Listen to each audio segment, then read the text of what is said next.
সেটা হচ্ছে যে যতক্ষণ পর্যন্ত এটি তো সত্য যে নির্বাচিত সরকার ব্যতীত আপনি ইন্টারিম বলেন অথবা তত্ত্বাবধায়ক বলেন যে নামেই বলেন না কেন, নির্বাচিত সরকার সরাসরি ভোটে নির্বাচিত সরকার ছাড়া যে কোনো দেশে স্থিতিশীলতা এবং স্বাভাবিক যে একটা এনভায়রনমেন্ট এটা কখনোই ক্রিয়েট হয় না।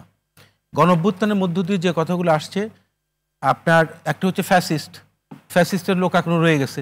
এখন এই ফ্যাসিস্টের লোক যে রয়ে গেছে, এই মুহূর্তে রাষ্ট্র ক্ষমতায় যিনি আসেন অন্তর্বর্তীকালীন সরকার, দায়িত্ব তাদেরকে আইডেন্টিফাই করা, রাইট? Number one.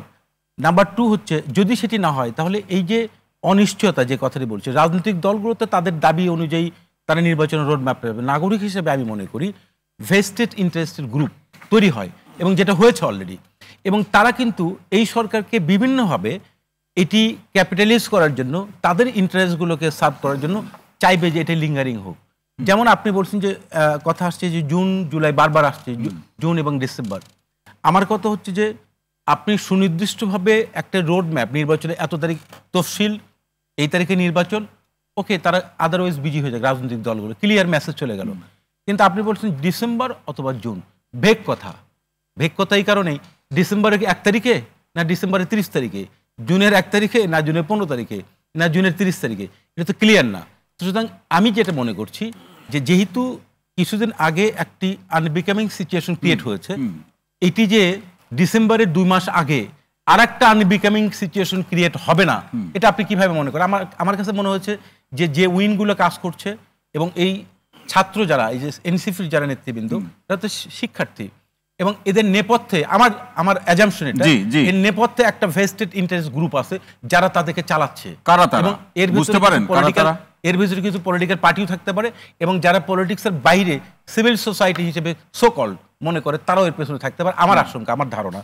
এবং সেটি আলটিমেটলি আর একটা সিচুয়েশন ক্রিয়েট হবে, যেটি ডিসেম্বরের আগে নির্বাচনের তারিখ ঘোষণার আগে, ওই যে কম সংস্কার বেশি সংস্কার, আমার আশঙ্কা করছি তখন ল অ্যান্ড অর্ডার সিচুয়েশন আরও খারাপের দিকে যাবে। একটা ফ্যাসিস্ট দীর্ঘ 17 বছর ছিল এবং অনেক আন্দোলন সংগ্রাম করে অনেক রক্তের বিনিময়ে এটি কিন্তু সরে গেছে। এখন যদি নির্বাচনের রোড ম্যাপ নিয়ে বা নির্বাচন নিয়ে যদি আবারও এই কথাগুলো বলতে হয়, খুবই দুঃখজনক। দেখেন এখানে একটা জিনিস ক্লিয়ার করি আমি, সেটা হচ্ছে 5ই অগাস্টে যারা শহীদ হয়েছেন, এই সরকার কি এখন পর্যন্ত সুনির্দিষ্ট কোনো তালিকা বের করতে পারছে? পারে নাই। আমি নিশ্চিত করে বলছি পারে নাই।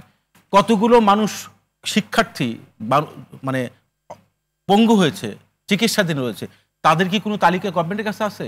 নাই।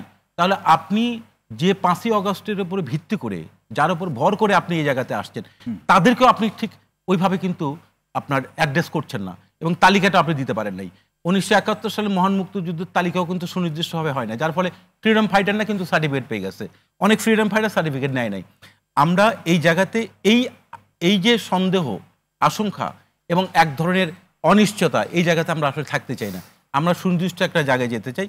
দিন শেষে রাষ্ট্র পরিচালনা করেন রাজনৈতিকবিদ। যে কথাটি আসছে যে পরে সংস্কার হবে কি হবে না, বিচার হবে কি হবে না, আমার মনে হয় যে চার্টার, জুলাই চার্টার যেটা ঘোষণা করার কথা, আপনি 10টা দৃশ্যমান করেন, আপনি 50টা পাইপলাইনে রাখেন, পরবর্তী যে সরকার আসবেন উনি কিন্তু কমিটেড থাকবেন, স্বাক্ষর করবেন যে এটি ক্রমান্বয়ে উনি এই কাজগুলো করবেন। এটি তো সত্য।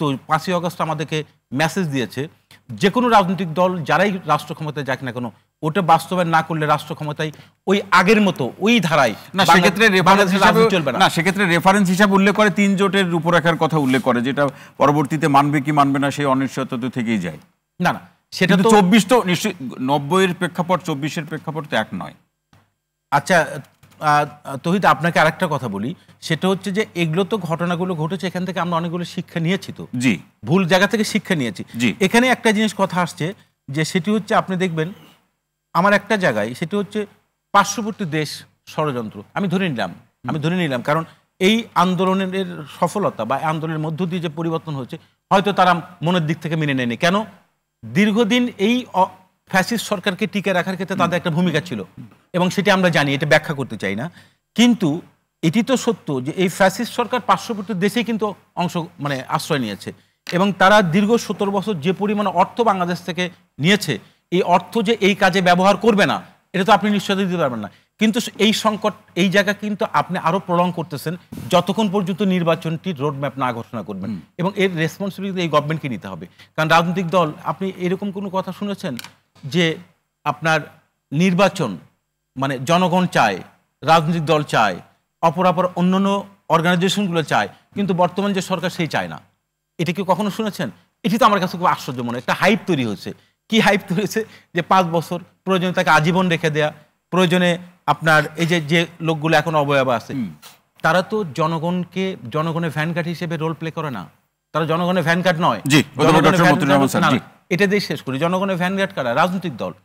কিছু রাজনৈতিক দল সংস্কারের পক্ষ, কিছু রাজনৈতিক দল সংস্কারের বিপক্ষে, বা বিপক্ষে না, অনেকগুলো ক্ষেত্রে অবজারভেশন, মানে সংস্কারের পরিসর কি হবে সেটা নিয়ে আলাপ আলোচনা আছে। জি, আমার কথা হচ্ছে আপনি 100 জন মানুষ তো সবাই এক বাক্যে বলবে না যে আমি সব একমত, তা তো বলবে না। এক একজন রাজনৈতিক দলের এক এক ধরনের ম্যানিফেস্টো আছে, একটা ইডিওলজি আছে, সেই অনুযায়ী তাদের কিন্তু সংস্কারে কিছু জায়গায় একমত হবেন, কিছু জায়গায় ব্যাখ্যার প্রয়োজন আছে, হতেই পারে। এটা এই সবগুলোকে অ্যাকোমোডেট করে আমি যে কথা শেষে বলতে চাই, জাতীয় ঐক্য এবং সংহতি ছাড়া বাংলাদেশ আগামী দিনে আরো বড় সংকটে যাবে। আমি মনে করি ব্যক্তি স্বার্থ, গোষ্ঠীর স্বার্থ এবং রাজনৈতিক দল, দেশকে যদি আপনি সবার আগে ধরে নেন, তাহলে বর্তমান অন্তর্বর্তীকালীন সরকার, রাজনৈতিক দল একটা সুনির্দিষ্ট ইলমোটিভ নিয়ে না, ইনোসেন্টলি নির্বাচনের রোডম্যাপ ডিসেম্বরের নির্বাচনকে কেন্দ্র করে ঘোষণা করা উচিত। দেখবেন আগামী কাল থেকেই, আমি এটুকু বলতে পারি একজন নাগরিক হিসেবে, একজন শিক্ষক হিসেবে বিশ্ববিদ্যালয়ে, আমরা তো ইয়াং জেনারেশনকে এটা শেষ করি। আপনি ঘোষণা দেন, আমি নিশ্চিত আপনাকে বলছি বাংলাদেশ তার পরদিন থেকে স্বাভাবিক স্থিতিশীলতা বিরাজ